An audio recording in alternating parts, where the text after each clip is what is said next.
பத்திரப்பதிவுத்துறையின் புதிய வழிகாட்டி மதிப்பு இன்று முதல் அமலுக்கு வந்துள்ளது.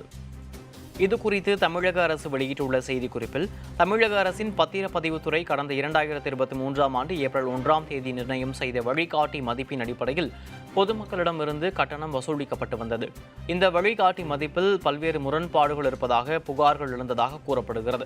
எனவே அதனை சீர் செய்யும் விதமாக ஒவ்வொரு மாவட்டத்திலும் ஆட்சியர் தலைமையிலான துணை குழுக்களை தமிழக அரசு அமைத்ததாகவும், இந்த குழுவினர் தங்கள் மாவட்டத்தில் உள்ள பகுதிகளுக்கு நிர்ணயம் செய்யப்பட்ட வழிகாட்டி மதிப்புகளை ஆய்வு செய்து அதில் உள்ள குறைகளை சீர் செய்ததாகவும் தெரிவிக்கப்பட்டுள்ளது.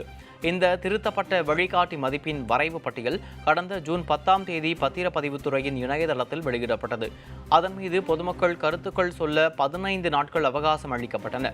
இந்நிலையில் புதிய வழிகாட்டி மதிப்பினை இன்று முதல் நடைமுறைப்படுத்த பத்திரப்பதிவுத்துறை முடிவு செய்துள்ளது. இன்று முதல் பத்திரப்பதிவு செய்பவர்கள் புதிய வழிகாட்டி மதிப்பின் அடிப்படையில் மட்டுமே பதிவு செய்ய முடியும் என அரசு சார்பில் தெரிவிக்கப்பட்டுள்ளது.